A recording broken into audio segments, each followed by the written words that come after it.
Hola, ¿cómo estás? Buenas noches, buena semana. Son las 20:30. Estamos en vivo por la pantalla de Bravo TV, arrancando una nueva semana de Bienvenidos al Tren. Una semana que empieza con preocupación por la situación económica del expresidente Javier Milei. Hay mucho misterio en torno a este tema, pero hay señales que evidencian la necesidad del Jabo de meter changas para llegar a fin de mes. Fíjate, lo que le pasa a muchos argentinos, por otro lado. Parece que el Jabo desbancó a Marley para ser el nuevo conductor de Por el Mundo, el clásico programa de viajes que emite uno de los 4 canales de aire. Esta necesidad de hacer unos mangos extra explicaría el nuevo viaje de Milei a Estados Unidos. Igual el ciclo sería un poquito más aburrido porque viajan siempre al mismo país. Pero no importa, esta vez será para acompañar al presidente Trump en el sorteo del Mundial 2026 y otra vez intentar sacarse una foto con Messi. Ahora, si vas a viajar de nuevo solo por eso, Javier, la foto te la conseguimos nosotros. Mirá, si todo se consigue hoy, además si hay foto, hay video, te puedo hacer upa. Mirá, lo hacemos además para ahorrar en viáticos oficiales, pero parece que no es suficiente. Es que el expresidente no se aguanta más de un mes sin acercarle las pantuflas a Donald antes de que se levante. Por suerte, Milei se subirá al avión cuando ya no quede nada del humo que invadió a Ezeiza este fin de semana. Supongo que te enteraste, el viernes, mientras terminábamos de hacer nuestro programa, no muy lejos del aeropuerto, se desató un incendio gigante con explosiones y enormes nubes tóxicas que afectó depósitos de más de una docena de empresas. Te decía que para cuando tenga que viajar Milei, el aire de Ezeiza seguro estará tan limpio e impoluto como los depósitos de Iron Mountain, la empresa que se dedica a guardar documentación sensible de grandes compañías y que tenía allí uno de sus galpones. ¿Vos te acordás de Iron Mountain? Sí, claro, es la misma compañía que en 2014 sufrió el incendio de otro depósito, esta vez en Barracas. En esa ocasión murieron 8 bomberos y 2 rescatistas y la documentación archivada en el lugar se hizo humo. ¿Podés creer que es la misma empresa que sufrió otro incendio, esta vez sin víctimas fatales, en 2023? No se puede entender tanta mala suerte, ¿no? ¿Será una maldición? Es como si una empresa especializada en archivar documentos sufriese incendios cada 2 por 3 y perdiese toda la información sensible que se supone que tiene que conservar a buen resguardo. Si yo tuviese que guardar archivos muy comprometedores, jamás contrataría los servicios de Iron Mountain. ¿O sí? Bueno, mientras lo pienso, te invito a subirte a nuestro furgón de noticias para repasar los temas del día. Como siempre te decimos, pueden venir cuantos quieran, que serán tratados bien. Bienvenidos al tren. ¿Cómo está Poli Sabatés hoy? ¿Todo bien? ¿Cómo vamos? Bien. ¿El fin de bien? Bien, muy bien, por suerte, sí, Bueno. puntero, no sé, creo que no podés decir lo mismo, No. pero no importa, igual tenés tantos equipos que, en fin, no vamos a hablar de eso. No lo puedo creer, esta lesión. Poli, ¿vos guardarías tus secretos mejor guardados en un depósito de Iron Mountain? Sí, claro. ¿Lo harías? Sí, claro. porque Sí, me imagino. no claro, arriesgo de sí. que se filtre nada. Efectivamente. ¿Y Valen Castro, cómo estás? ¿Todo bien? ¿Qué tal? Tendría mucho miedo porque se puede prender fuego en cualquier momento. Sí, claro. ¿No? Sí. Bueno, justamente. Bueno, por eso, Sí. si hay cosas que uno quiere olvidar para siempre, sabemos que tienen una especialidad. En fin, salgamos de acá y vamos a los temas del día porque hay más. Pese a que lo de Ezeiza todavía va a seguir dando mucho que hablar, ¿no? Bueno, arrancamos con el gobierno, ¿te parece? Claro que sí. La gira, no sé cómo decirlo, la gira de Santilli, el flamante ministro del Interior, porque terminó hoy una rueda de negociaciones con gobernadores. En realidad terminó una primera etapa porque dijo que va a volver a viajar a las provincias, pero hoy recibió a Leandro Esdero de Chaco y a Alberto Beretilnec de Río Negro, junto con otros funcionarios de la Casa Rosada, para tratar de negociar lo que se viene, las reformas que se vienen, sobre todo el presupuesto, la reforma laboral, la reforma tributaria y algunas otras leyes como ley de glaciares, que hoy se confirmó que van a ser tratadas en las sesiones extraordinarias. Ahí estamos viendo una foto de la reunión con Esdero y un tuit de Sturzenegger donde cuenta algunos de los temas que se trataron. Ahí lo vemos: algodón, aeropuertos, exportación simple, trenes. Trenes hay que tenerlo muy en cuenta porque se está hablando de la privatización de algunos de ellos. En estos días lo discutimos. discutimos. Bueno, enumera un poco la agenda de temas, la agenda amplia de temas que Santilli, pero también Sturzenegger, el propio Sturzenegger, desde el Ministerio de Regulación, está llevando a cabo con estos gobernadores. Pero perdóname, en la foto no está Santilli. ¿O No, está Santilli? no lo vemos, a ver. La silla vacía. Bueno, Se paró para hacer la foto. Digo, no sé, las reuniones son con Sturzenegger, entonces, o sea... No, Santilli lo recibió, no lo veo ahí. ¿Lo echan de sus propias reuniones? Sí, no, bueno, no está en la foto, no lo veo. Yo no lo veo, Santilli. Bueno, se reunió con los gobernadores. No, te creo, te creo. Y sigue su gira, como decía recién, Beretinlec también lo visitó en la Casa Rosada, y en los próximos días dijeron, no hay agenda todavía confirmada de los viajes que va a hacer el ministro del Interior, pero el gobierno, distintos funcionarios del gobierno se están reuniendo con gobernadores. Y hay un poco las lupas puestas en Jalil de Catamarca, el gobernador Raúl Jalil, porque hoy se empezó a hablar lentamente de que podría romper el bloque de Unión por la Patria. No está confirmado, pero también se reunió Jalil en estos días con el ministro Santilli y con otros funcionarios, ahí lo vemos en la foto con Javier Milei, y bueno, se habla de que podría a fin de este mes anunciar la ruptura de su bloque, esto es decir, la fuga de 4 diputados, de 4 legisladores de la Cámara Baja de su bloque, que se iría de Unión por la Patria, no a la Libertad Avanza de todos modos, sino a un bloque independiente. Pero bueno, claramente, digamos, estaría tomando distancia de Unión por la Patria. No sé cuánto se acercaría a otras posiciones, pero de Unión por la Patria se está separando. Sí, es importante eso que decís. ¿Por qué? Es importante porque hoy Unión por la Patria es la primera minoría y sin estos legisladores quedaría con diputadas, muy cerquita del número que tiene, o que tendría, lo voy a decir en potencial, la Libertad Avanza, que hoy ronda los 88, según el momento, según la hora del día. Votó la ley Bases, por ejemplo, estuvo el pasado 30 de octubre con Milei en esa reunión con gobernadores ampliadas, de 20 gobernadores, así que bueno, va tejiendo su red de alianzas el ministro Santilli, también Sturzenegger, como decía recién, y también Adorni, que participa en algunas de estas reuniones. Bueno, vamos a ver cómo le va al gobierno de cara a las sesiones extraordinarias y a todos los temas que hay que debatir. Lo decías antes, se va Milei de nuevo a Estados Unidos, parece, el 5 de diciembre al sorteo del Mundial. Ya hay Mundial, yo no lo puedo creer.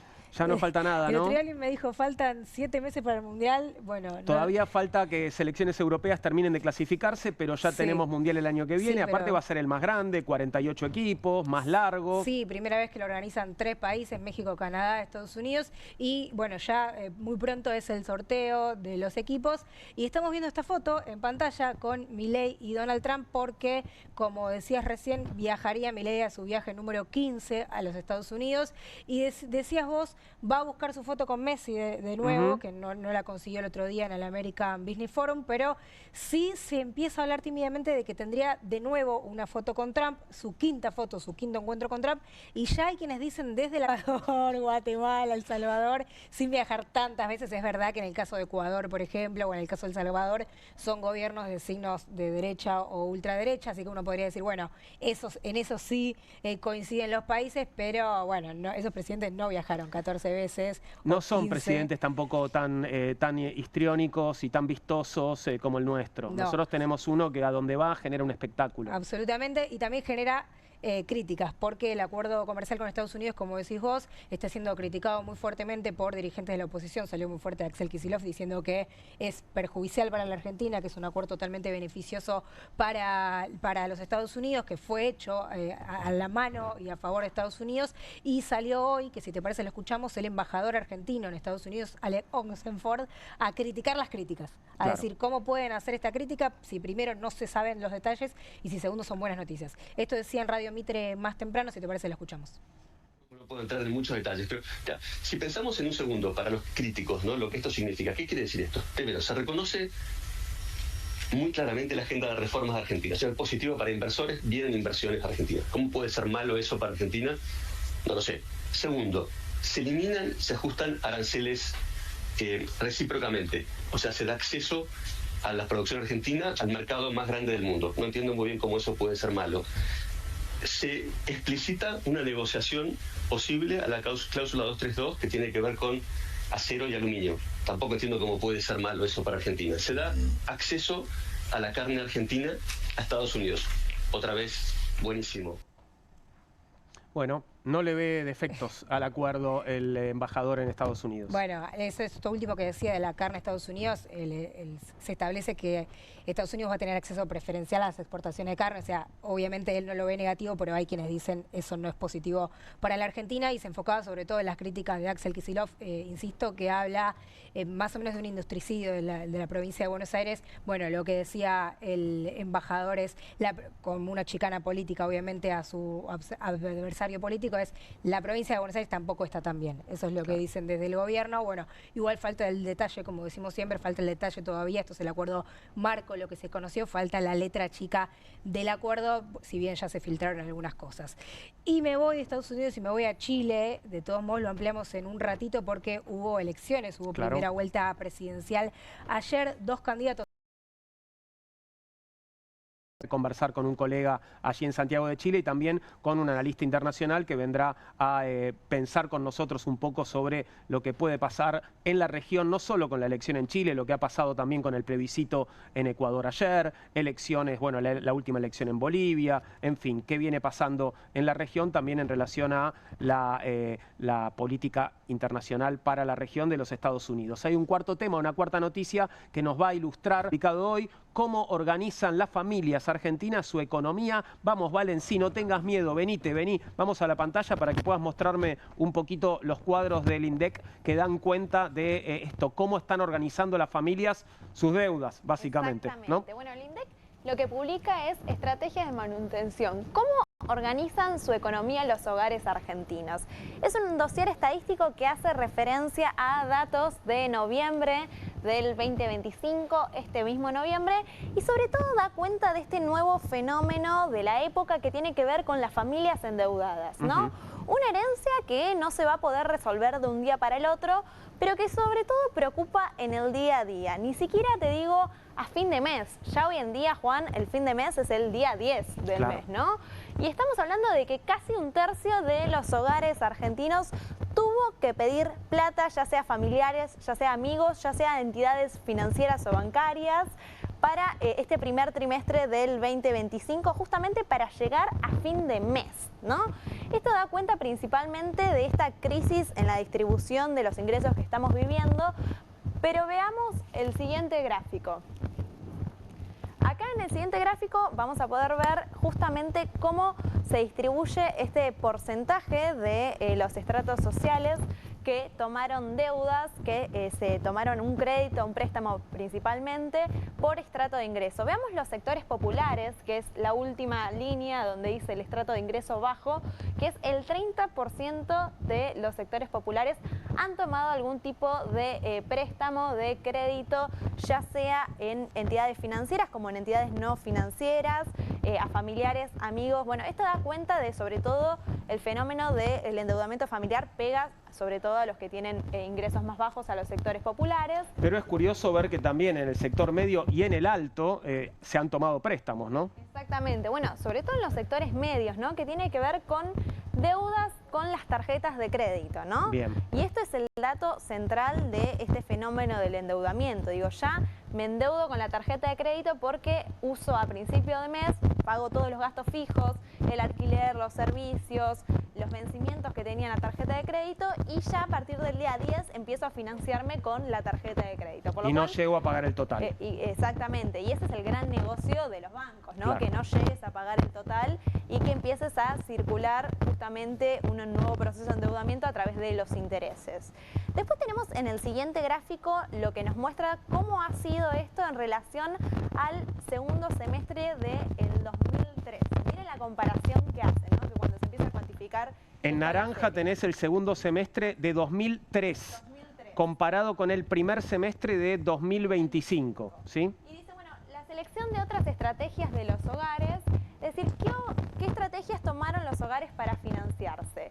Gastar lo que tenían ahorrado, un 37,4% en el primer semestre del 2025, pedir préstamos a los bancos o entidades financieras, un 14,2%, y vean justamente esto, bueno, compras en cuotas o el el saldo de la tarjeta de crédito. Miren cómo crece un 50% en relación al 2003, donde era solo un 22% esta utilización de la tarjeta de crédito, del gasto en cuotas, pero que cada vez los intereses empiezan a presionar, ¿no? Bien. Esto va a ser una herencia que, como te decía al inicio, bueno, va a ser difícil, va a haber que pensar estrategias para salir adelante. En el caso de Brasil, a Lula le pasó algo similar, llegó a un gobierno donde las familias estaban mega endeudadas y tuvo que pensar justamente un programa de política pública. Pero bueno, veamos cómo sigue, pero es una foto tremenda que ilustra ese momento de fragmentación. La foto de noviembre de 2025, mucha gente endeudada y muchos endeudándose con la tarjeta de crédito. Alarma con eso, trata de evitarlo todo lo posible, ¿no? Siempre se aconseja, es la peor deuda que puedes tomar, ¿no? La de la tarjeta. Intentar pagar todo y que no nos queden intereses. Volvamos a la mesa, Valen, vamos para acá, porque vamos a entrar ya en nuestra primera conversación de la noche. Recibimos a Laila Rapeport, que es politóloga de La Sastrería y nos trae un estudio muy interesante. Bienvenida, Laila, ¿cómo estás? No, gracias por venir. Bueno, nosotros trajimos, no sé si podemos mostrarlo, un estudio que hacemos todos los meses de La Sastrería junto con 3.0, la consultora que dirige Gila Vilker, que es un estudio que se llama ¿Qué tienen los argentinos en la cabeza? ¿No? En esta oportunidad nosotros, después de las elecciones del 26 de octubre, lanzamos una encuesta a nivel nacional que un poco intentaba indagar, bueno, ¿qué es lo que entiende la gente de lo que votó? ¿No? ¿Por qué la gente, qué motivó cada voto? Entre quienes votaron a La Libertad Avanza, les invito a algunas pensar... respuestas, ¿no? Exacto. Los invito a pensar en el eslogan de campaña que tuvo La Libertad Avanza. ¿La Libertad Avanza o Argentina retrocede? Nuestros encuestados van a responder, bueno, yo esperaba un cambio, espero muchos cambios en el país, ¿no? Quiero continuar con los cambios que son necesarios para la Argentina.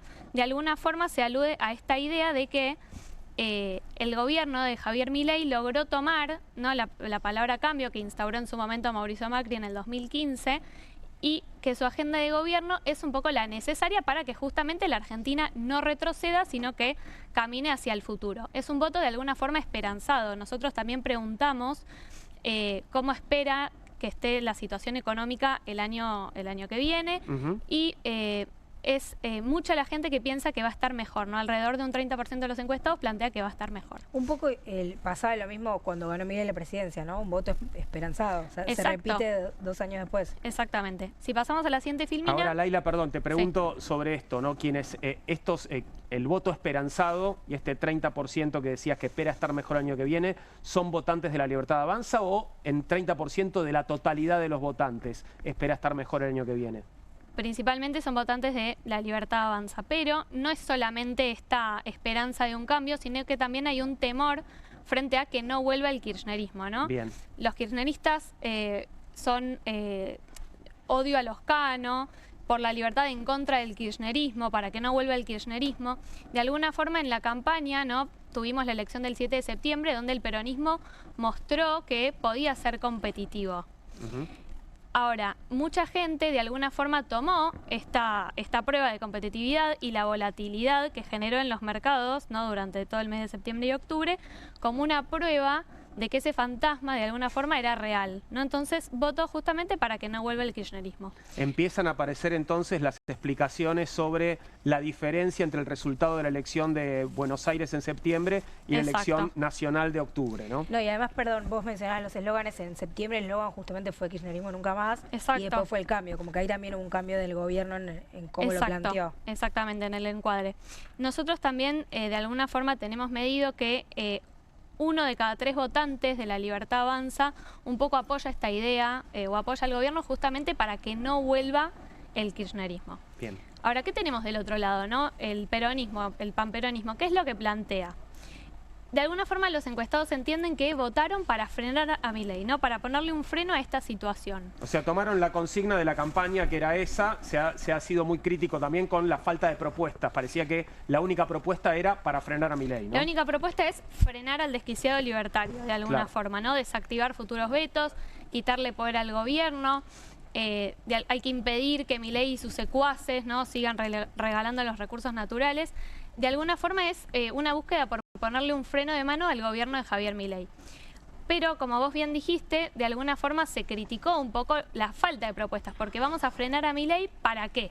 Claro. ¿no? Si pasamos a la siguiente filmina, vamos a ver que los encuestados van a contestar, bueno, para defender los derechos adquiridos, para defender la soberanía nacional, ¿no? Todos conceptos de alguna forma muy abstractos y que si nos ponemos a hilar fino, de alguna forma son todas frases que para los votantes de Milei son un valor, ¿no? De alguna forma son una especie de prueba de que efectivamente el gobierno de Javier Milei está realizando un cambio en la Argentina.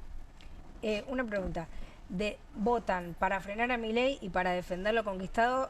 No veo que nadie vote como para conquistar nuevos derechos.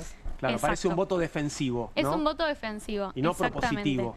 Exactamente, no propositivo. Un poco esto lo vimos durante la campaña, ¿no? del 26 de octubre, que un poco la estrategia del peronismo frente a los distintos conflictos que tuvo Javier Milei y La Libertad Avanza con su campaña fue, de alguna forma, no hacer nada, ¿no? Esta idea de que si el enemigo se equivoca hay que dejarlo equivocarse, pero el enemigo no solamente que se equivocó, sino que también pudo enmendar sus errores y en el mientras tanto la oposición, el peronismo, no pudo proponer efectivamente una alternativa. Sí, pero los votantes tampoco votan para eso me llama la atención. Los votantes del peronismo. Los que estábamos viendo recién, ningún comentario, por lo menos de los que vimos recién, ninguno decía para conquistar nuevos derechos. Exacto, no, es un voto, como dijo Juan, totalmente defensivo, ¿no? Frente al gobierno de Javier Milei. Si pasamos al siguiente slide, tenemos...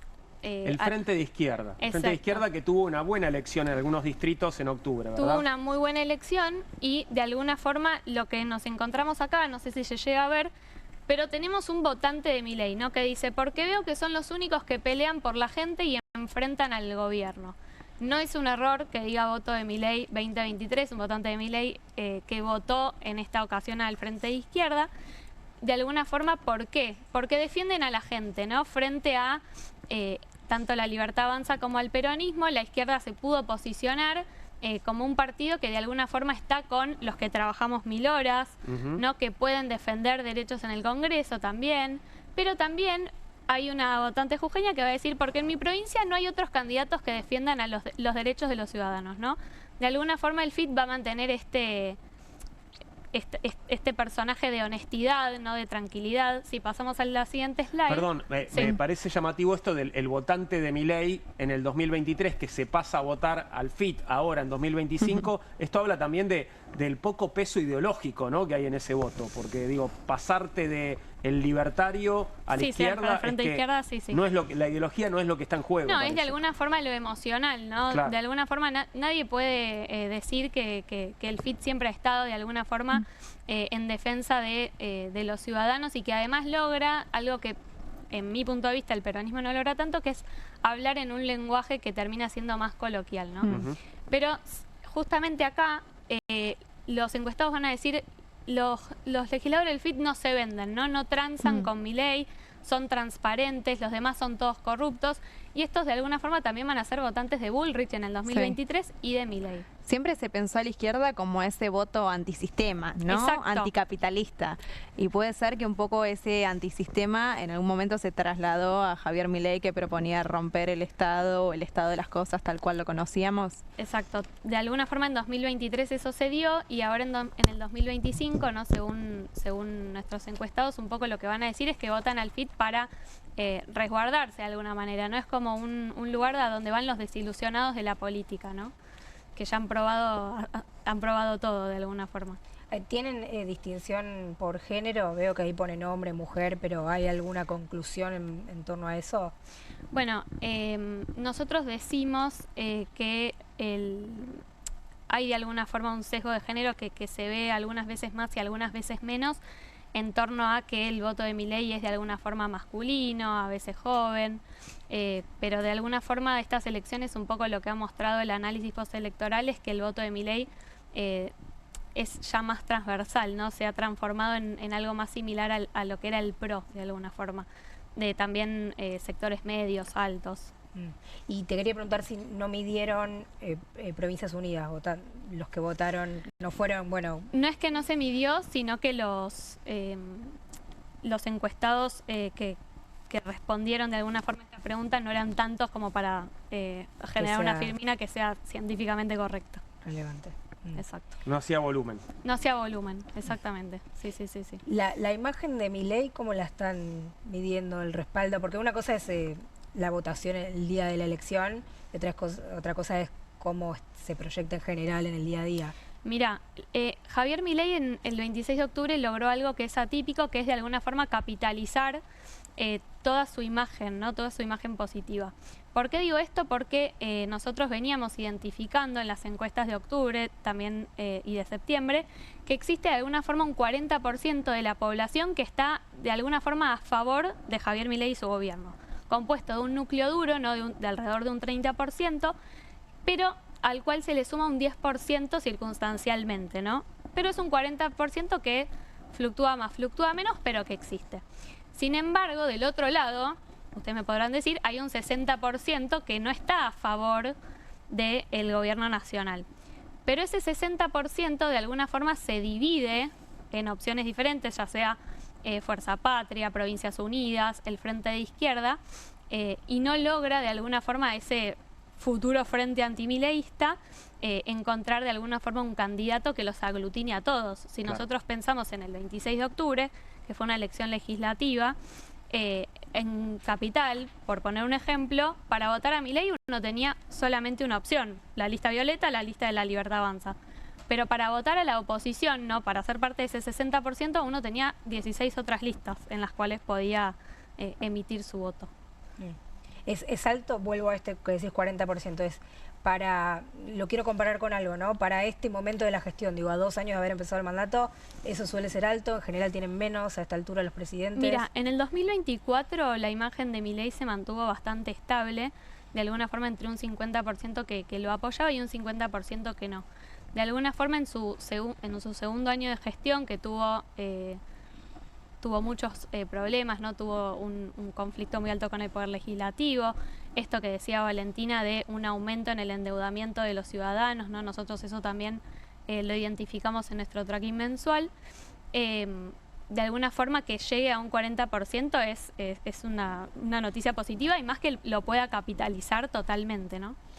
Ahora vos decías, ese 40% está compuesto por un 30% que es ese núcleo duro y otro 10% creo que dijiste es oscilante.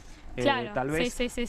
¿Y en qué consiste ese 10%? Ese 10% puede ser un poco más un voto anti-kirchnerista, por ejemplo, para explicar la reacción y la diferencia entre septiembre y octubre. Exactamente. Nosotros en este 40% tenemos de alguna forma medido que un 28% apoya, justamente este 30% apoya el rumbo de este gobierno, pero que un 10%, un 12% va a apoyar al gobierno en la medida en la cual sea la opción que enfrente al kirchnerismo, ¿no? Sea la garantía de que el kirchnerismo no vuelva. Claro, si esa garantía la ofreciera otra fuerza, ese voto se iría a otra fuerza. Exacto. Es un voto que era del PRO antes, probablemente, ¿no? Exacto, era del PRO antes, pero de alguna forma La Libertad Avanza logró tomar todo ese voto del PRO y llevarlo consigo, ¿no? ¿En qué se diferencian hoy La Libertad Avanza y el PRO? En casi nada, de alguna forma. Una propuesta por la institucionalidad, pero no, de alguna forma eso no alcanza para que el votante priorice al PRO frente a La Libertad Avanza, que tiene justamente esta impronta de cambio mucho más fuerte y esta osadía política que evidentemente se premia. ¿Y qué pasa? Me da miedo preguntar esto, ¿no? Pero ¿y qué pasa con el radicalismo? Porque vos sos muy chiquita, pero existía un partido llamado Unión Cívica Radical. Me enteré. ¿Qué pasa con el radicalismo? Y el radicalismo de alguna forma en estas elecciones no estuvo tan presente, ¿no? No hubo una lista que se llamara la Unión Cívica Radical. Sí, obviamente hubieron figuras radicales en algunas listas, ¿no? De Provincias Unidas, incluso de La Libertad Avanza, pero de alguna forma su peso en el Congreso, que ya era bastante bajo, nosotros teníamos alrededor de 12 diputados de Democracia para Siempre, otros 10 de la UCR, pero la mayoría de ellos se van, ¿no? Y de alguna forma esos legisladores que quedan tanto en la Cámara Baja como en la Cámara Alta van a buscar o aliarse con sus gobernadores o aliarse con La Libertad Avanza, ¿no? Probablemente. Con lo cual el radicalismo queda totalmente licuado, pero yo no me animaría a decir nunca en la política argentina que algún partido terminó, ¿no? No sé si midieron en esto, lo que tienen los argentinos en la cabeza a los que no votaron, que fueron varios en todas las elecciones de este año, en todos los distritos, pero bueno, particularmente en esta última fue muy fuerte. Mirá, nosotros durante el año evaluamos el ausentismo. Hicimos no hicimos 3.0, realizó un grupo focal al cual tuvimos la suerte de ser invitados. Y de alguna forma lo que la gente expresaba, tanto en votantes de La Libertad Avanza como de Patricia Bullrich e incluso del peronismo, porque el ausentismo no es que proviene de un partido en particular, un poco lo que expresaban era que ¿para qué voy a ir a votar si nada va a cambiar? ¿No?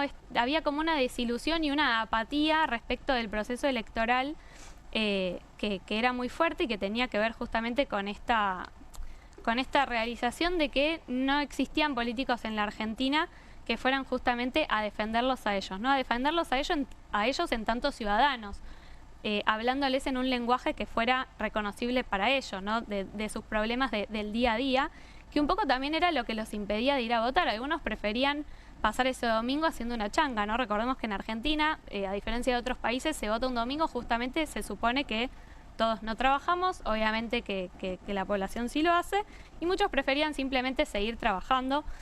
Recuerdo que una mujer prefería ir a comerse un pancho con los hijos en un parque antes que ir a votar, y un poco eso era el panorama de mayo, de alguna forma. Hablando de esto, del panorama de mayo, te hago una última pregunta, Laila, y muchas gracias por haber estado con nosotros esta noche. En mayo, el panorama para el gobierno era mucho más oscuro de lo que es el escenario actual, ¿no? Teníamos, bueno, el escándalo de Libra, empezaba a aparecer el caso de las coimas en la Agencia de Discapacidad, los vetos sobre leyes que, bueno, eran leyes que tenían un consenso social bastante amplio. ¿Qué pasó con todo eso, digo, en la elección de octubre? No importó, porque digamos, en lo que mostrabas de las opiniones de los votantes, las distintas fuerzas, no aparecía ninguno de estos temas. El tema de los vetos sí de alguna forma aparecía, ¿no? Impedir nuevos vetos era una de las frases que aparecían en las filminas, pero de alguna forma la situación de mayo a hoy cambió fundamentalmente, pero lo que no cambió fue la estrategia del gobierno de La Libertad Avanza, ¿no? Si nosotros escuchamos al entonces ministro Francos, él siempre va a sostener que La Libertad Avanza iba a ganar con un 40%, que se iban a conseguir alrededor de 80, 90 diputados y entre 15 y 20 senadores, y de alguna forma lo que no cambió fue la estrategia del gobierno de conformar listas propias en casi todas las provincias, no menos en Entre Ríos, Capital, Chaco y Mendoza, en diferenciarse de los demás partidos, no en tener siempre una única lista.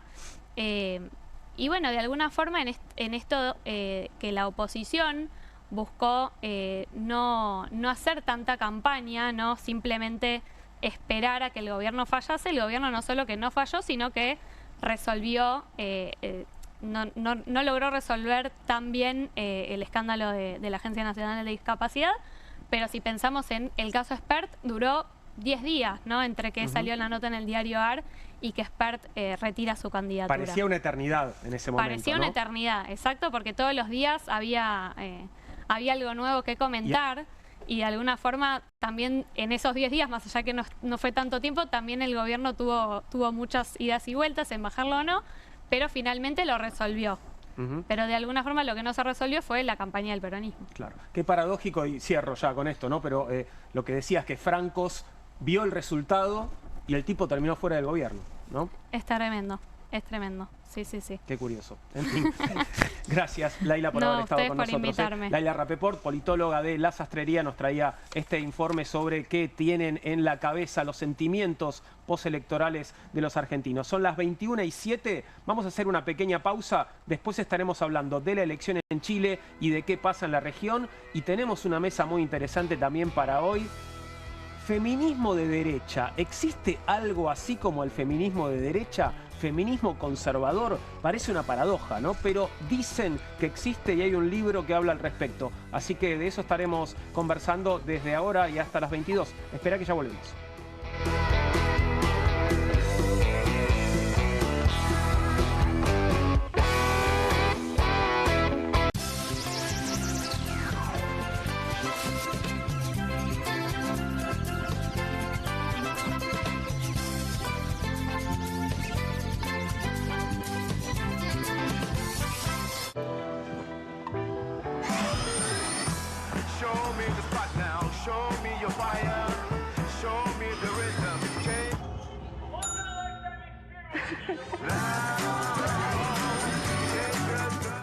Hay casa, hay freezer, ¡Hay helado, helado! hay chocolinas, hay dulce de leche.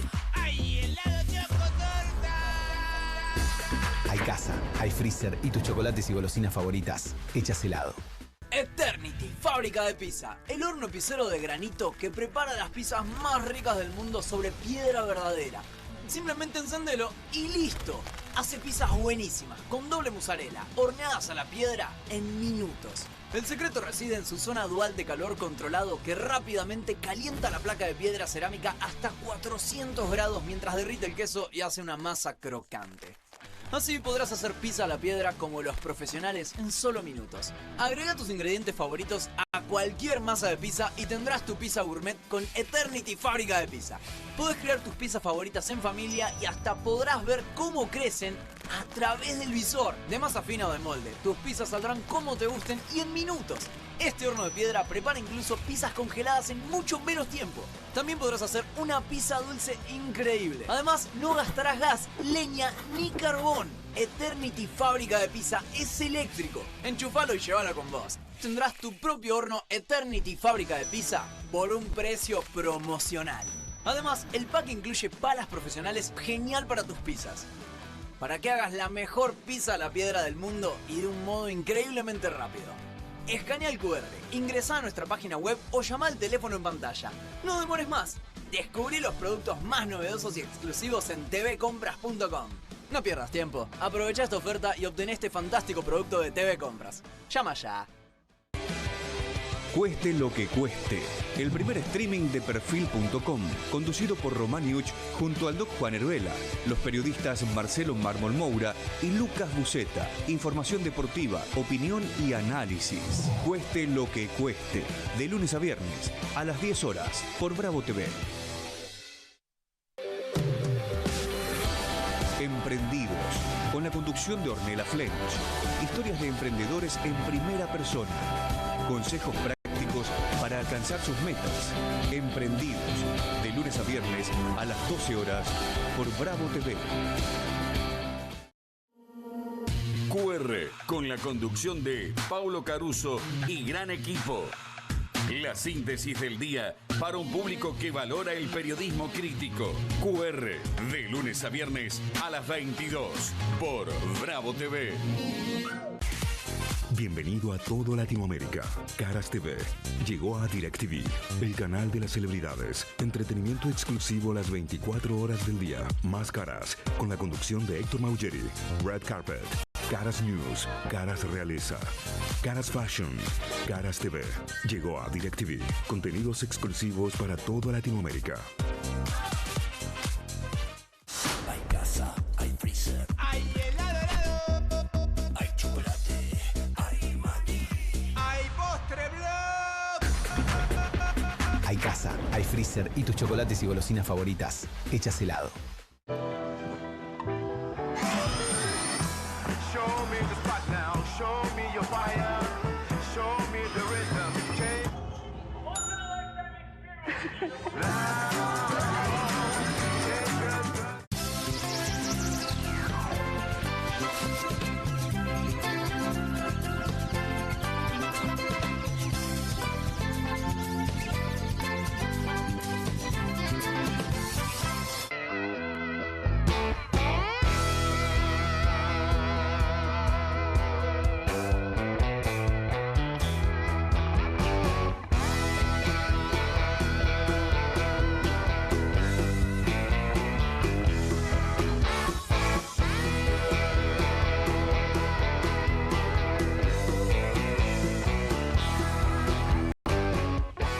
Aquí estamos de vuelta, ya son las 21 horas 12 minutos, hacemos Bienvenidos al Tren en la pantalla de Bravo TV y vamos a referirnos ahora un poco a la elección presidencial, la primera vuelta ayer en Chile y hablar un poco también de los movimientos políticos en la región. Voy a saludar primero, porque está allí en Chile, a Nicolás Copano, periodista y presentador de televisión. ¿Cómo estás, Nico? ¿Todo bien? Aquí te saludamos desde Bienvenidos al Tren en Buenos Aires. ¿Cómo va eso?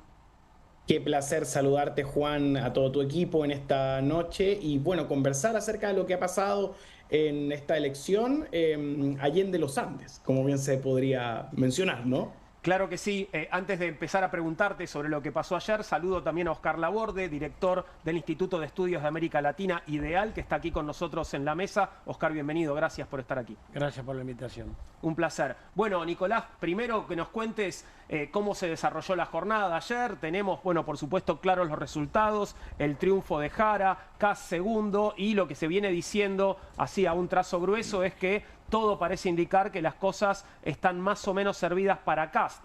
No sé si lo ves diferente, si esto puede todavía cambiar de aquí al 14 de diciembre. La vez anterior era lo mismo que se decía y terminó ganando Gabriel Boric.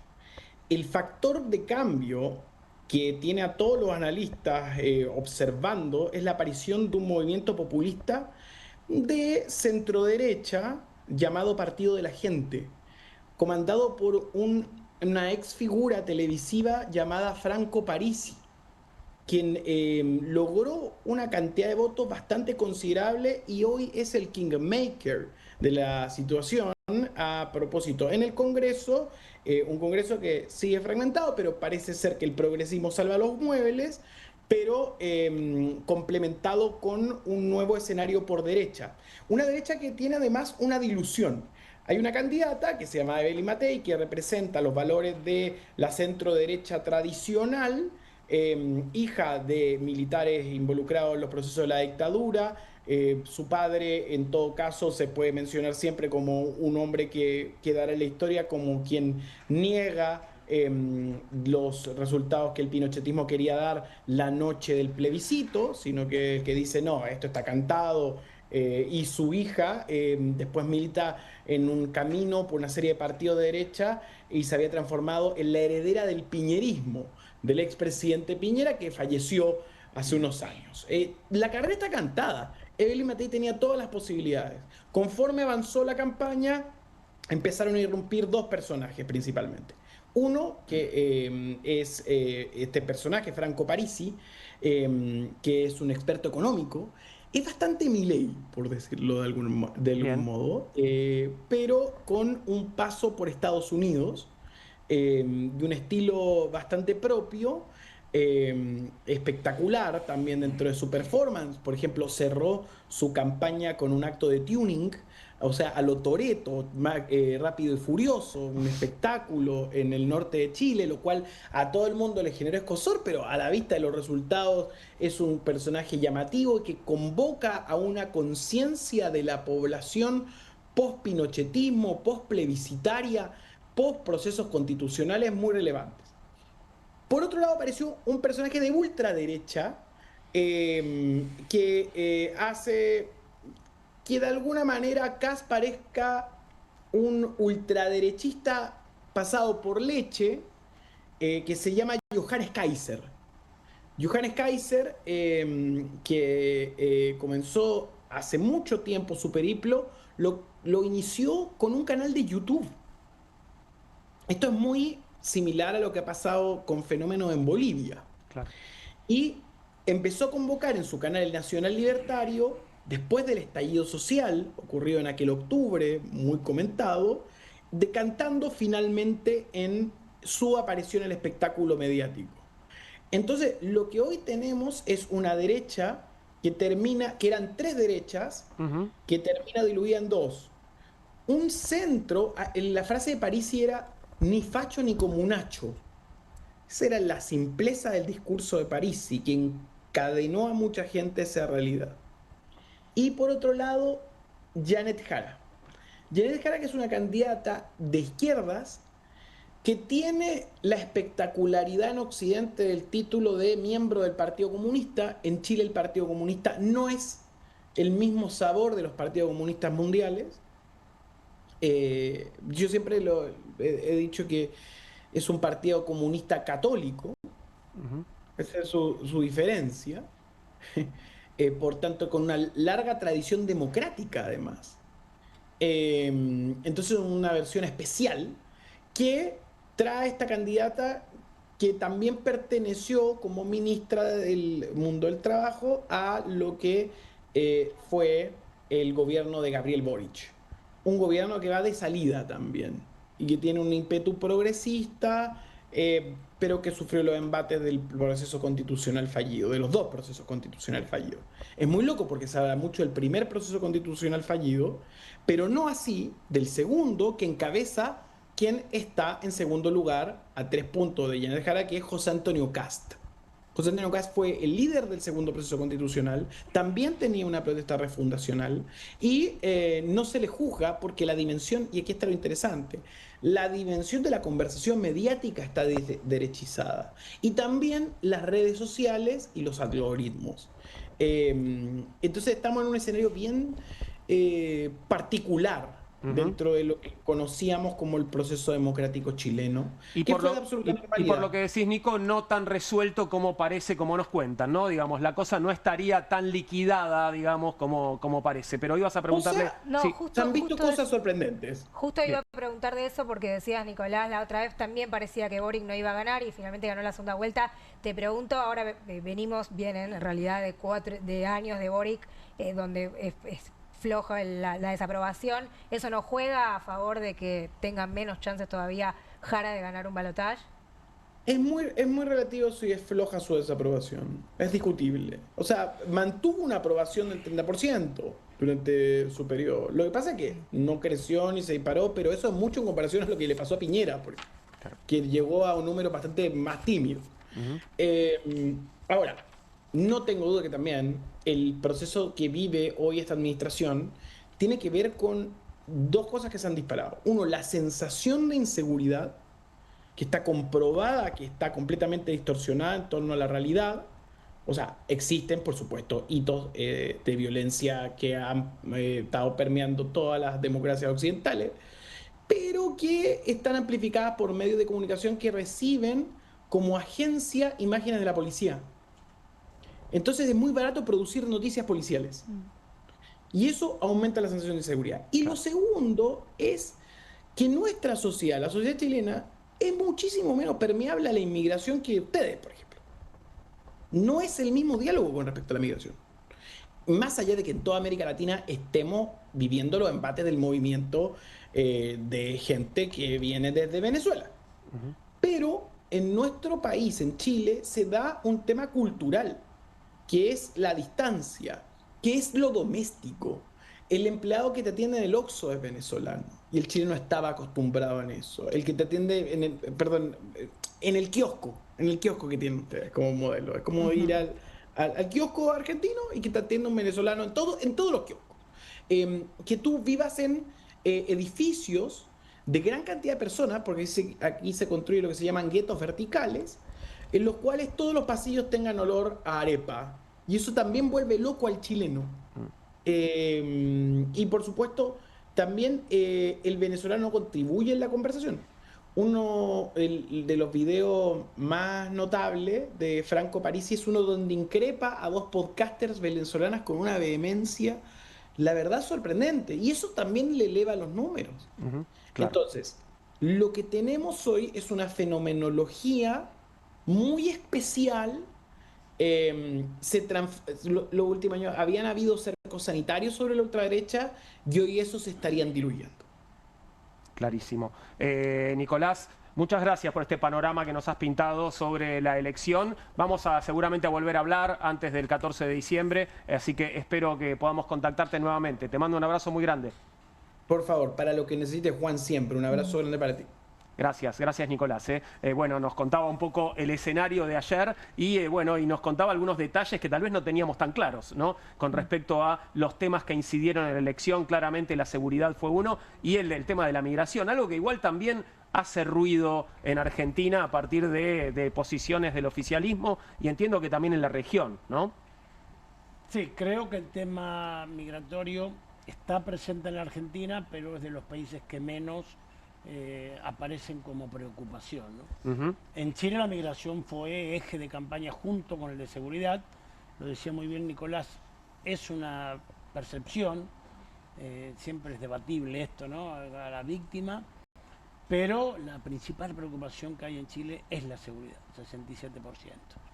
Y después la migración, hay 300.000 migrantes ilegales en Chile, de los cuales la mayoría son venezolanos. La migración es un problema, digamos, bueno, los países primero migran los ricos, después los intelectuales y por último migran los pobres y los delincuentes. Bajando por los Andes, en Perú, en Ecuador y en Chile, ingresan muchos venezolanos.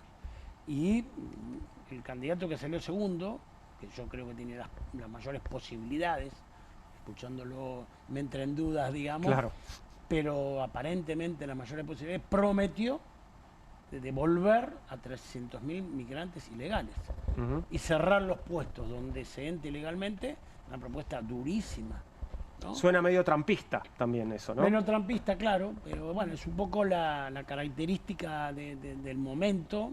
Hay varias cosas que se unen. Uno es eso, ¿no? La agresión a la migración, considerando que América Latina en general es un continente de migrantes, ¿no? Oscar, y volviendo al tema de inseguridad, bueno, recién hablábamos de cómo tomó lugar en la campaña de Chile, pero también pienso en las imágenes de Brasil y en narcotráfico, en Ecuador. ¿Cómo está viviendo Latinoamérica en sí la cuestión de la inseguridad y cuál es la correlación con el avance del narcotráfico? Esta percepción que nos hablaba el amigo desde Chile, por ejemplo, en Chile tiene, México y Colombia tienen 4 veces la proporción de muertos por habitante que en Chile y de delitos. Creo que, digamos, que también esto posibilitó el avance de la ultraderecha, porque ¿qué es lo que vemos en la región? Todos los pueblos están desconformes con sus gobiernos, no importa si es América Central, del Norte, del Sur, es una característica. Y entonces en la búsqueda de cómo mejoro mi situación, entonces aparece una ultraderecha, acá se relataba, hay un gobierno de ultraderecha en Argentina, yo creo que lo habrá en Chile, porque anteriormente esa insatisfacción se buscaba una alternativa por izquierda, ¿no? Parece raro que los pueblos desconformes voten a la ultraderecha, pero es una generalidad. Pasó en Estados Unidos y también pasa en América Latina. Pero claro, no es definitivo eso. No le gustaría, digamos, dirigiendo un instituto, encontrar una regla. Entonces, es una región en disputa. Porque, por ejemplo, otra elección que hubo en este fin de semana, Ecuador. Un plebiscito, ¿no? Un plebiscito, una consulta popular. Noboa ganó hace muy poquito, el 58%, y ahora pierde preguntas que uno pensaría que le votarían que sí, ¿no? Entonces, la inseguridad, el problema narco y la extrema derecha tienen toda una conexión. Claro, es difícil, como es un fenómeno nuevo, saber bien cómo se combina eso, ¿no? Porque escuché que hablaban ustedes de las elecciones en Argentina. Qué difícil es interpretar las elecciones, sobre todo para los que ganan, ¿no? Porque parece que el que gana cree que gana por algo y a partir de eso construye su futuro. Y a veces es al revés, ¿no? Por eso muchas veces el que gana... Esto explica el tropiezo de Noboa en Ecuador este fin de semana. Por ejemplo, claro. Porque él claramente, una persona que en julio saca el 58%, digo, bueno, hago 2 preguntas obvias y 2 preguntas importantes, en las 4 voy a tener una respuesta positiva, o por lo menos en alguna, para disimular el traspié. Y perdió en las 4, perdió cuando preguntó si había que poner bases militares, perdió en la que decía que había que modificar la Constitución para él poder ser candidato nuevamente, perdió en la que decía si había que achicar la cantidad de asambleístas, y perdió en la que decía que no se le dé más plata a los partidos políticos. Y uno pensaría, con el artego que hay con la política. Entonces, hay que ver cómo juega, y sobre todo cómo a veces se utiliza el tema de lo narco, que lo utiliza Estados Unidos, por ejemplo, para plantar en el Caribe un portaaviones que amenaza con distorsionar esta situación de paz que vive América Latina, ¿no? O sea, es imposible pensar ya una región a largo plazo en términos de alianzas, porque por lo que está diciendo es muy pendular, en todos los países está siendo muy pendular las elecciones. Sí, es muy difícil ver ahora una hegemonía instalada. Es decir, nosotros del año 2000 a 2015, 16, cuando destituyen a Dilma, se podría hablar que hubo una época, ¿no? La Patria Grande. La Patria Grande, el no al ALCA, gobiernos populares que digamos que se eran amigos. Después se interrumpió, ¿no? Cuando pierde el gobierno con Macri en el 2015 y cuando destituyen a Dilma Rousseff. Entonces, pero parecía que entonces venía una ola conservadora, en compensación de aquella ola progresista. Pero no fue así. No, Bolsonaro duró solo un periodo. Bolsonaro no eligió, Macri tampoco. no eligió. En Por primera Uruguay. vez en Colombia gana la izquierda, por primera vez pierde el PRI o el PRD en México. No hay una cantidad de situaciones que se dan. Entonces uno dijo, no, entonces ahora es la nueva ola progresista. No, tampoco. Tensión, en todo caso, territorio en disputa, como decías al principio, territorio ¿no? en disputa. Lo es porque Estados Unidos ahora sí va a agarrar a América Latina en un declive relativo de los Estados Unidos ante el sur global.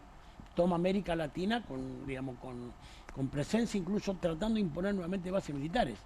Esta consulta en Ecuador dice eso, le dijeron que Claro. no, pero pretendía poner bases militares. Las ha puesto en Puerto Rico nuevamente. Está en debate si lo que hace el Comando Sur acá es querer poner una base en el sur.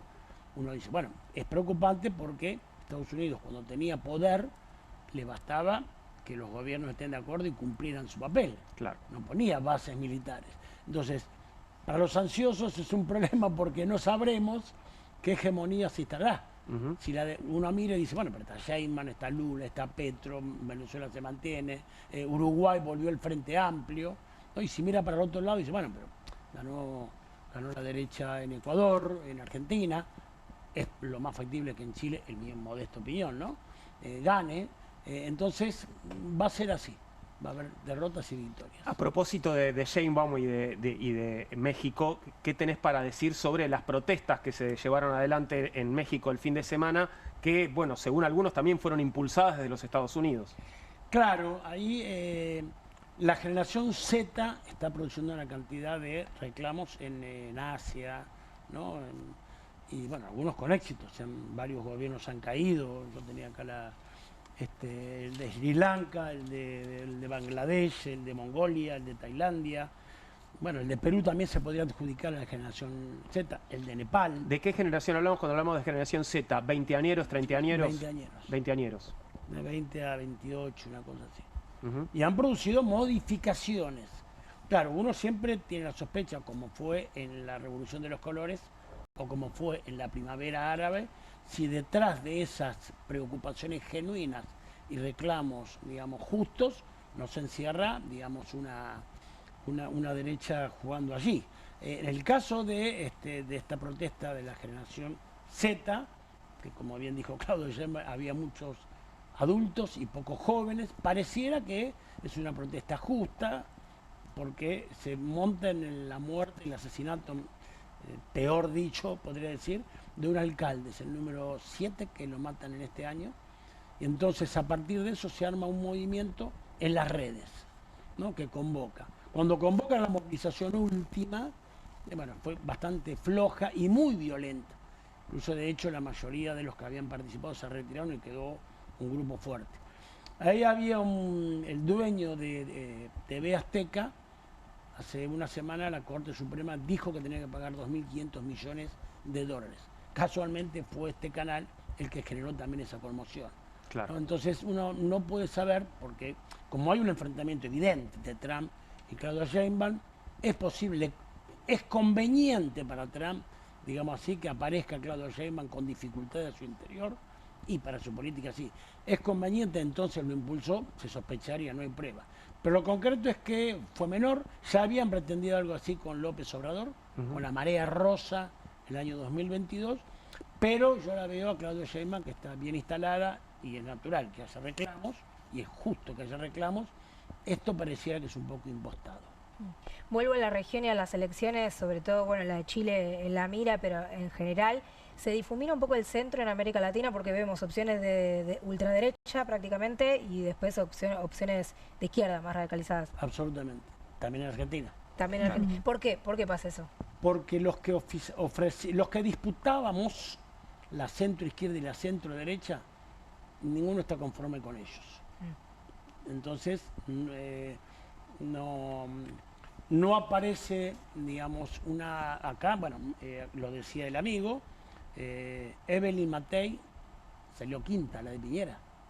Acá perdió el peronismo, pero también perdió el PRO, el radicalismo. Entonces aparece el centro como que no alcanza el centro, y yo creo que la mala performance de la candidata de izquierda en Chile tiene que ver con el gobierno de Boric. Y la derrota del candidato, digamos, en Bolivia del MAS tiene que ver con una performance de Arce. La izquierda cuando gobierna es timorata, la moderación está matando a la izquierda.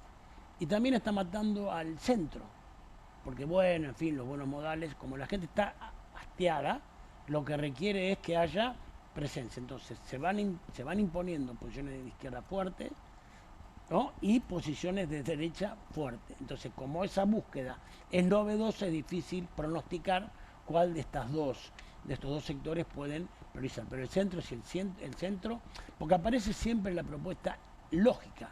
Bueno, no a los extremos, la avenida del centro, bueno, lo decía acá, ¿no? Parece ni yanqui ni marxista, ¿no? Ni facho ni comunacho. Claro, ni facho ni comunacho. Lo que usó Parisi allá en Chile. Pero no anduvo, porque lo que se votó fue una persona que el hermano fue ministro de Pinochet y el padre fue nazi. No nazi porque uno lo acusa, nazi porque era afiliado al partido nazi y combatió en las Fuerzas Armadas de Hitler. Oscar, muchas gracias por haber estado con nosotros. Un placer escucharte, muy amable. Vamos a pasar a nuestro último tema de esta noche, que tiene que ver con esto que planteábamos. Parece que existe, chicas, Parece que existe el feminismo de derecha. De hecho, vamos a recibir a las autoras de un libro que se llama Sin padre, sin marido y sin Estado. Feministas de las nuevas derechas. Bueno, Estado no tiene nadie ahora. Bueno, no hay mucho Estado. Nos quedamos sin él. Ahí estamos compartiendo la tapa. Bueno, Estado civil, en todo caso, sí. Bien, vamos a recibir de un momento a otro a Melina Vázquez, socióloga y doctora en Ciencias Sociales, es investigadora del CONICET y profesora de la UBA, y a Carolina Spataro, que es doctora en Ciencias Sociales, investigadora del CONICET y profesora en la UBA también. Bienvenidas, Melina y Carolina. Melina y Carolina. Disculpen, chicas. Melina y Carolina, ¿cómo están? ¿Todo bien? Bien, muchas gracias por invitarnos. No, por favor, ustedes gracias por venir. Perdón, pero en principio parece paradójico, ¿no? Feminismo de derecha, parece que hubiera una incompatibilidad ahí entre los dos términos. Sin embargo, existe. Bueno, existe en términos que son los que ponen estas mujeres. Nosotras empezamos este trabajo preguntándonos por las mujeres en un momento en el que, en el contexto electoral del 2023, se decía las mujeres no pueden votar por la derecha. Dijimos, bueno, hay que ver qué piensan estas mujeres y eventualmente por qué votan a la derecha, porque aunque sea estadísticamente menor ese voto, bueno, había un voto y no solo un voto, sino además mujeres que militan dentro de los espacios de un paraguas político-cultural que es el mileísmo y no es solo la Libertad Avanza.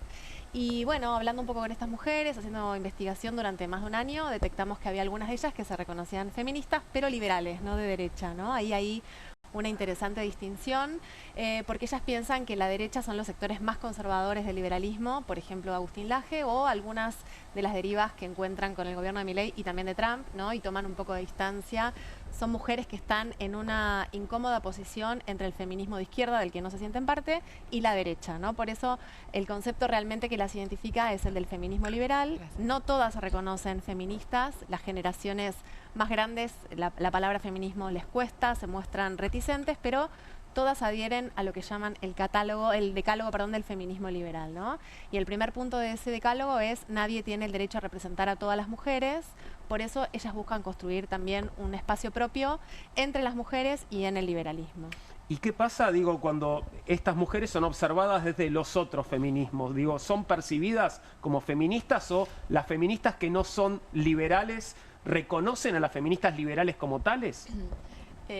Bueno, en una nota que escribimos a partir del primer trabajo de campo que hicimos para este libro, que fue en el 8M del 2024, publicamos una nota en Anfibia que se llamaba Hermanas Bastardas, y entre signos de pregunta, ¿se puede ser mileísta y feminista? Y bueno, en el Instagram de la revista, la gran mayoría de los comentarios decían no se puede. Siguiente pregunta, no, si no hay lucha de clases no se puede ser feminista. No, estas mujeres tienen que dejar el TikTok y leer un libro y darse cuenta que aquello por lo que militan es un error, ¿no? Entonces, muchas veces desde ciertos espacios progresistas se considera que esta combinación feminista liberal o feminista en un espacio político de derecha es un oxímoron, ¿no? Como muchas veces nos dicen en relación a este libro, ¿no? Incluso cuando ellas fueron a participar de las marchas del 8M en Buenos Buenos Aires o en la ciudad de Córdoba, con sus propios carteles, algunos decían más mercado, menos Estado. Bueno, fueron repudiadas, invitadas a retirarse, ¿no? Les cantaban algunas canciones tipo, como a los nazis les va a pasar, a donde vayan las iremos a buscar. Bueno, esta es la mirada que algunos sectores tienen sobre estas mujeres, que consideran que no es posible unir el feminismo a esta sensibilidad liberal libertaria.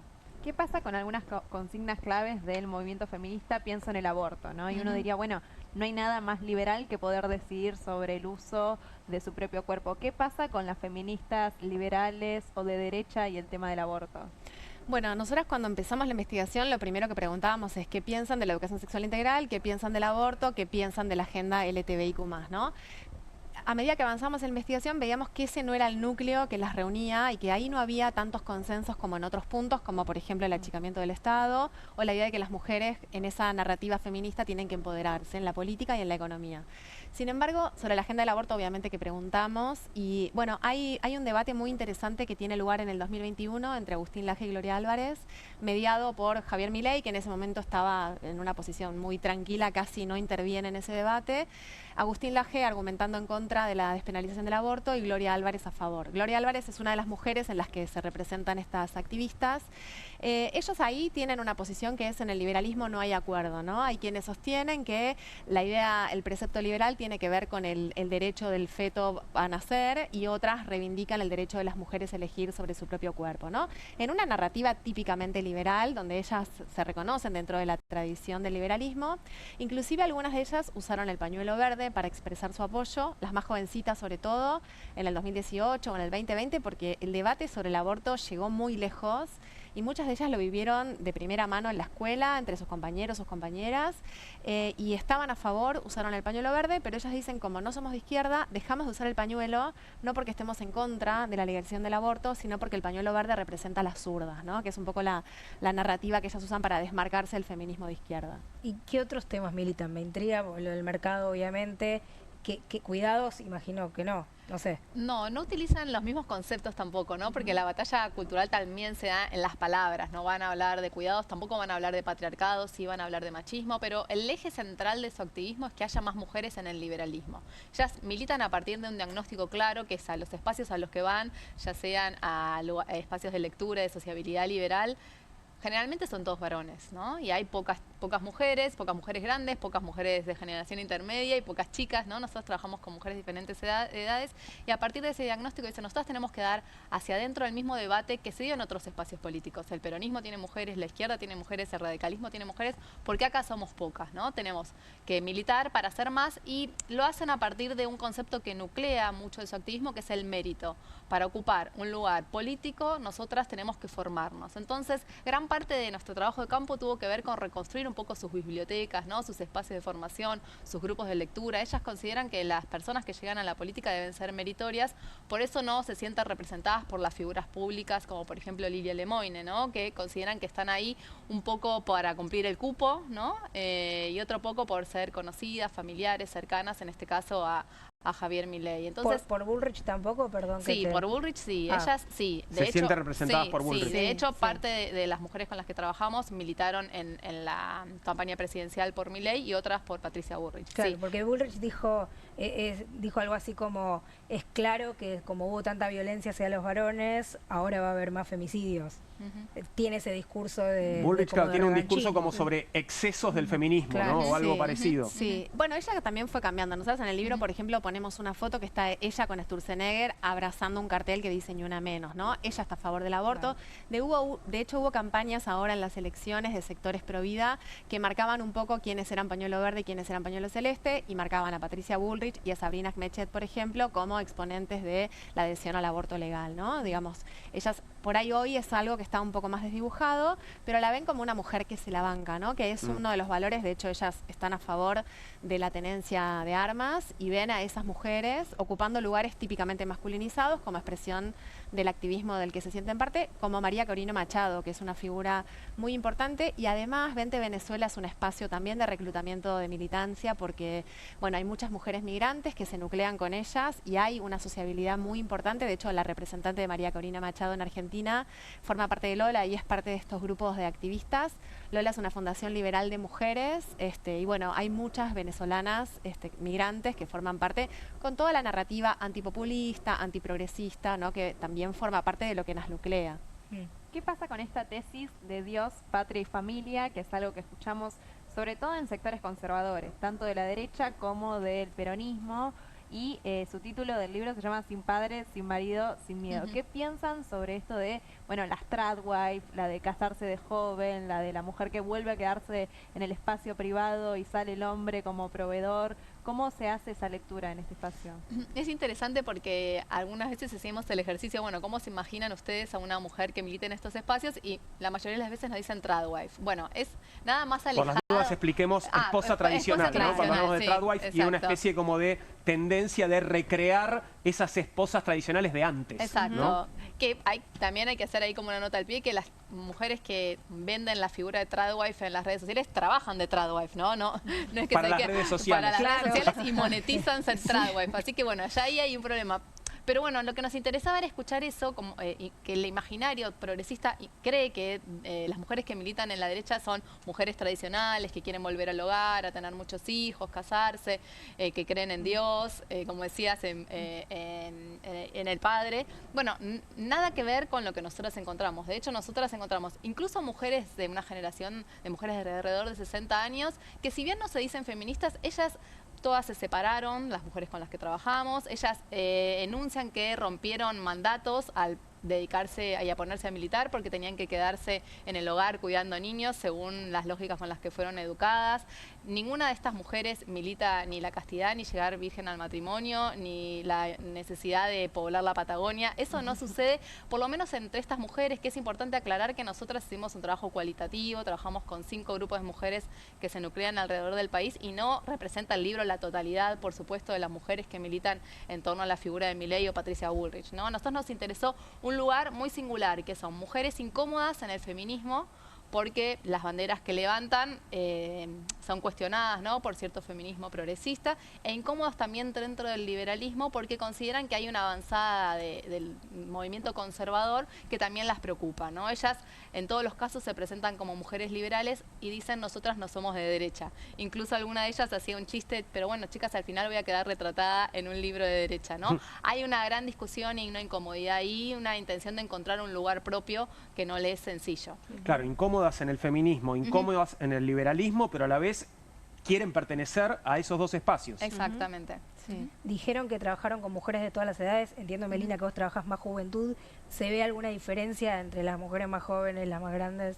Sí, se ven muchas diferencias que no esperábamos encontrarnos. Sin embargo, la generación y la clase, como nos da como el manual de las ciencias sociales, fueron 2 temas muy importantes. Las señoras liberales son señoras de una clase alta, digamos, que vienen de un perfil, de un capital social muy asociado al liberalismo, pensado como un espacio de pertenencia de clase alta. Ellas, si bien rompieron mandatos, bueno, tienen ese capital de relaciones, por ahí empezaron a militar en la UCD en los años 80. Después encontramos una generación intermedia que son mujeres más o menos de 40 años, que vivieron de primera mano el Ni Una Menos, que algunas de ellas participaron, y la agenda de la violencia hacia las mujeres, la agenda, digamos, después está el debate sobre cómo llamar al género, si hay que llamarlo género o de otra manera, pero la agenda de la violencia hacia las mujeres es muy fuerte. En esa franja. En esa franja y en las más jovencitas ni hablar. Estas son mujeres más que nada profesionales, que estudiaron en universidades públicas sobre todo, y que trabajan para vivir, ¿no? A diferencia de las señoras que por ahí viven de rentas, viven en barrios de paquetes, digamos, y las más jovencitas son las que entraron, y ellas entraron con la agenda antikirchnerista, anticorrupción, muy fuertemente permeadas por el discurso de la transparencia, y muchas activistas en las fundaciones, ¿no? Fundación Libertad y Progreso, por ejemplo, es una de ellas. Las más jovencitas son las más mileístas, las que no tienen reparo en decir somos libertarias. Su pertenencia de clase es muy diferente, son chicas que por ahí son telemarketers, hay algunas referentes que están muy atravesadas por la precariedad de la generación de la que forman parte, son las más picantes, son las que se reconocen más claramente feministas, que tuvieron educación sexual en la escuela, que discutieron el aborto en las aulas, digamos, hay una sensibilidad de época que las interpela mucho más, y ellas son las más libertarias, las más pro-Milei. Que Milei para las señoras liberales es algo vergonzante, es un grasa, dicen ellas, ¿no? Para ellas representa ese componente contracultural con el cual entraron al activismo, sobre todo en la pandemia, aunque algunas empezaron un poco antes, en el 2019, ¿no? Entonces, cambia mucho el perfil de las generaciones, el perfil de las clases, y ahí hay un elemento importante para entender cómo las mujeres se vincularon a la política durante los últimos 40 años en los espacios de derecha, y cómo los espacios de derecha también fueron cambiando sus perfiles, ¿no? Y cómo fueron atrayendo a otros universos sociales.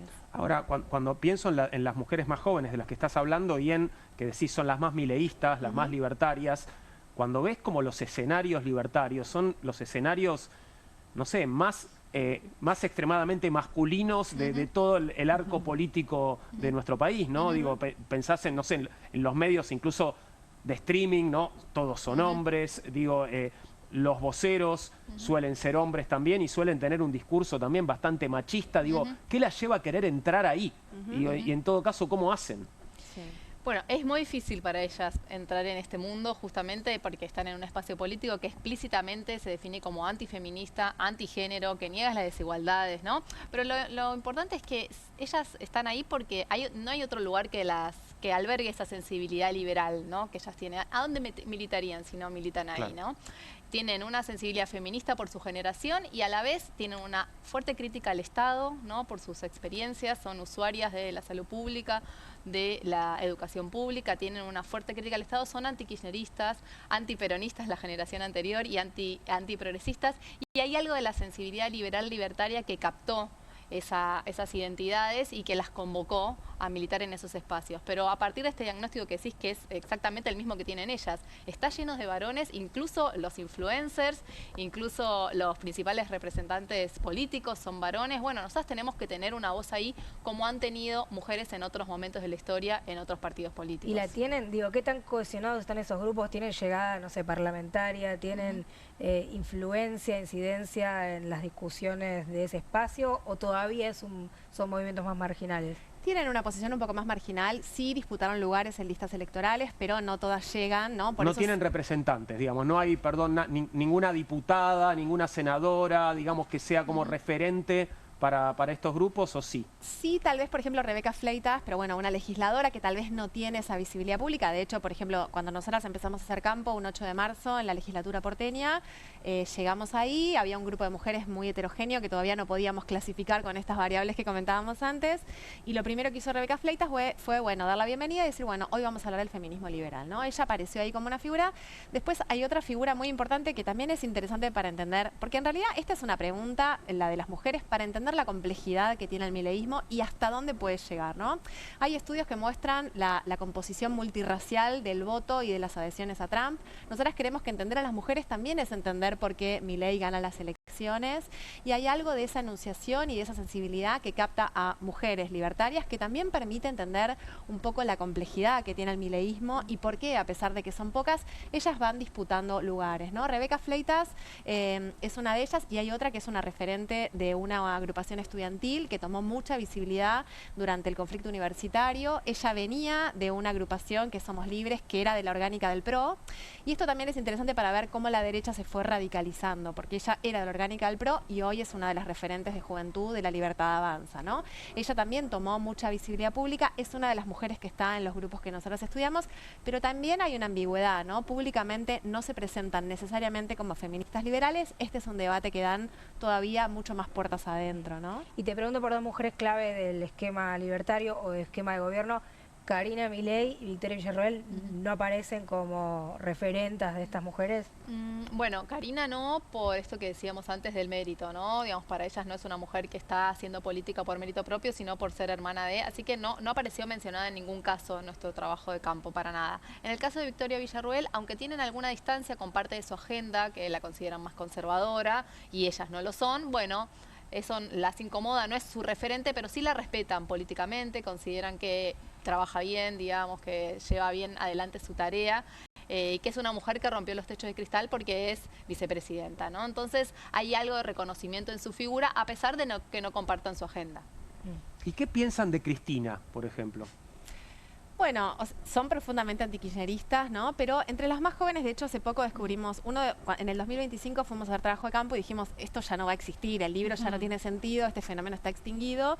El 8 de marzo del 25 nació un nuevo grupo de estas mujeres preguntándose, ¿somos pocas o somos invisibles? Y la tapa de la convocatoria, digamos, del posteo en redes sociales, tenía a Cristina, tenía a Patricia Bullrich, es decir, que ellas ahí también tienen una admiración por las mujeres que rompieron moldes, hacen lecturas de este tipo de mujeres, aunque no estén en su espectro ideológico, pero obviamente son anticristinistas. Una entrevista de Lilia Lemoyne donde reconoce a Cristina con todas sus contradicciones como una mujer, una líder política, y ahí, bueno, a muchos nos llamó la atención, como, bueno, logran incluso sacarla de ese lugar de lo que representa ideológicamente y ponerla como una jefa política. Esto pasa bastante, por ejemplo, entre los libertarios, la admiración hacia la cámpora diciendo, tienen mística, saben hacer choripaneada, tenemos mucho que aprender, ¿no?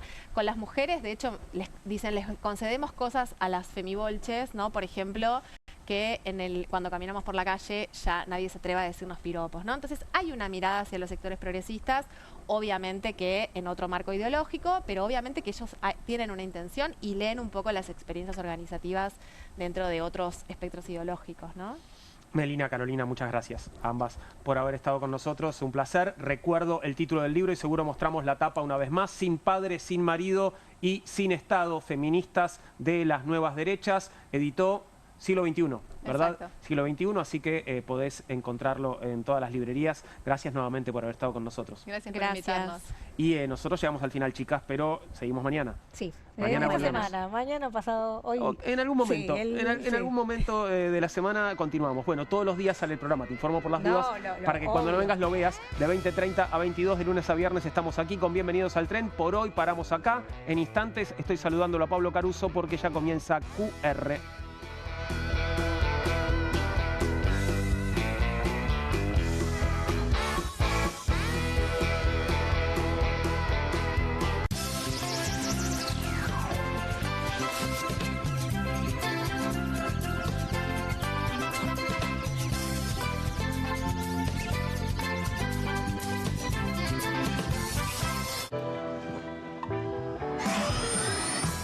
Show me the spot now, show me your fire, show me the rhythm.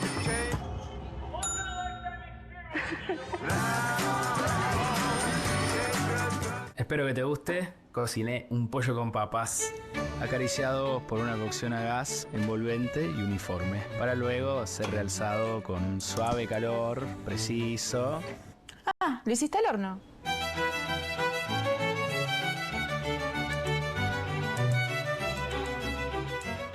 Hay casa, hay freezer. Hay helado. Hay corazón, hay tentación. Hay Hay casa, hay freezer y tus chocolates y golosinas favoritas hechas helado.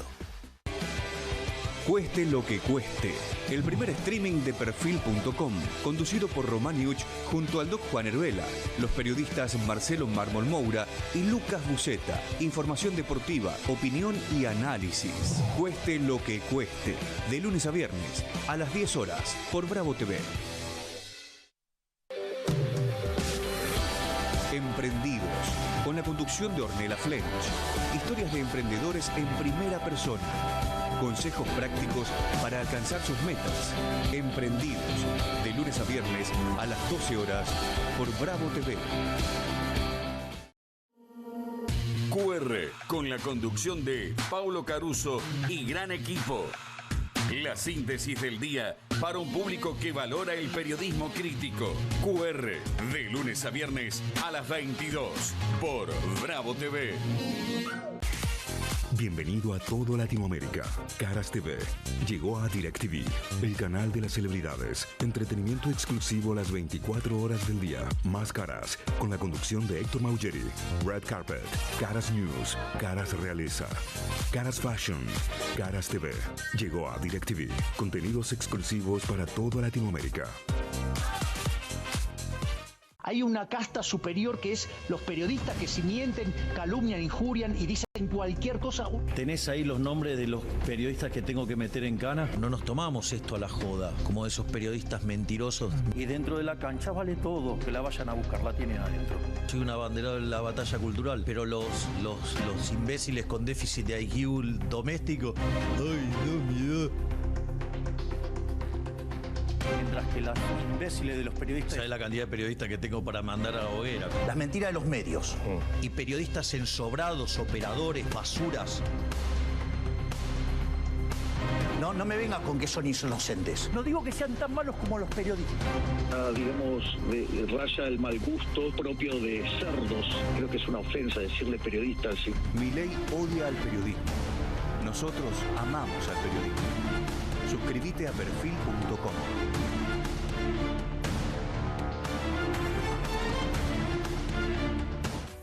¿Sabías que podés esculpir tu cuerpo y modelar tus curvas sin esfuerzo y en la privacidad de tu casa?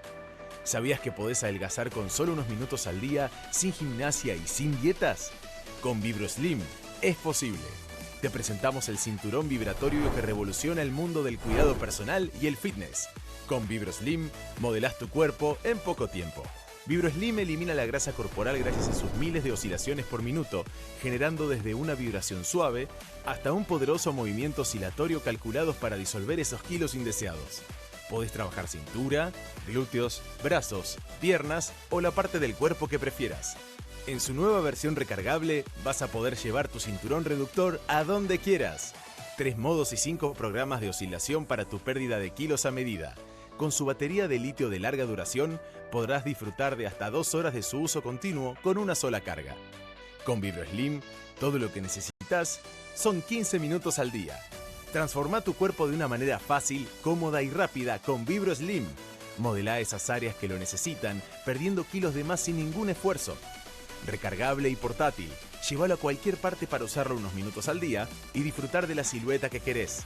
Escanea el QR, llama al teléfono que ves en pantalla o entra a nuestra web y adquirí tu VibroSlim ahora mismo.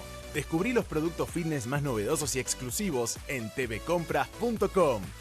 ¡Llama ya! Tommy, ¿vos ibas a traer los nuevos Mulmasti palotes?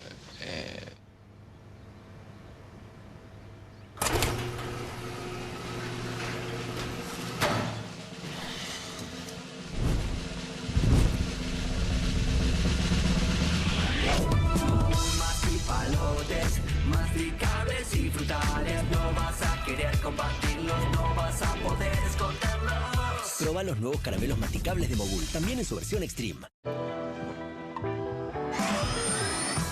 Show me the spot now, show me your fire, show me the rhythm, change.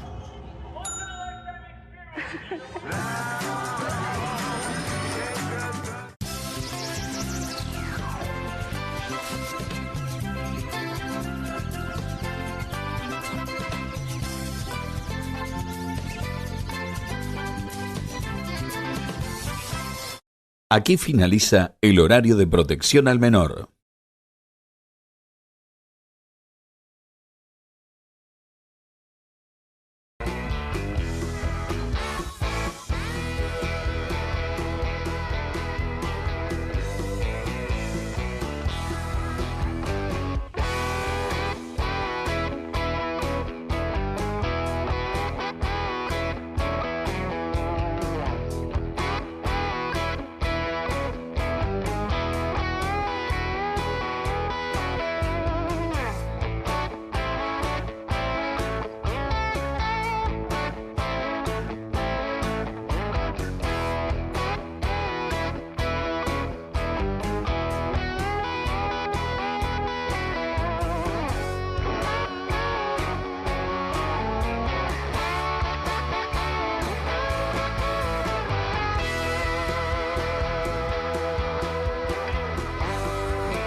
¿Qué tal? ¿Cómo andan? Pablo? ¿Qué dice? Buenas ¿Cómo te va, noches, Juan? buena semana. ¿Cómo bien? estás? Muy bien. ¿Cómo arrancaste estás? el lunes? Muy bien, Lo que espectacular. va del lunes bien. Muy bien, hasta ahora y Perfecto. yo creo que solo puede mejorar. Me alegra mucho saberlo.